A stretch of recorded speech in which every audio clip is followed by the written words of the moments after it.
Hello guys, আজকে আমাদের recipe হলো হরিয়ালি পমফ্রেট। চটপট রেসিপিটা দেখে নিন। প্রথমে একটা মিক্সার জারেতে নিয়ে নেব পুদিনা পাতা, ধনে পাতা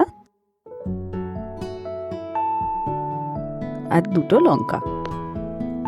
ভালোভাবে একটা স্মুথ পেস্ট করে নিয়ে একটা জায়গায় ঢেলে দেবো। অ্যাড করে দেবো তাতে পমফ্রেট মাছগুলি, দিয়ে দেবো ব্ল্যাক পেপার, 1 চামচ নুন, একটু জিঞ্জার গার্লিক পেস্ট, আর ভালোভাবে সেটাকে মাখিয়ে নেব।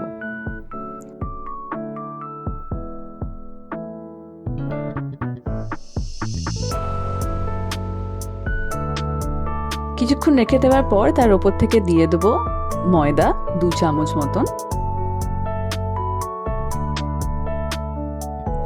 সেটাকে মাছের গায়ে ভালোভাবে মাখিয়ে নেব।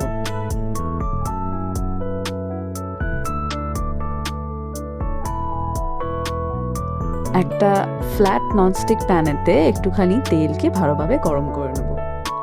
দিয়ে দেবো মাছগুলোকে, আর একটু লো মিডিয়াম ফ্লেম করে ভাজবো। টার্ন করেও একটা সাইড হয়ে যাওয়ার পর অন্য সাইডটিকেও ভালোভাবে ভেজে নেব, আর সার্ভ করব গরম গরম।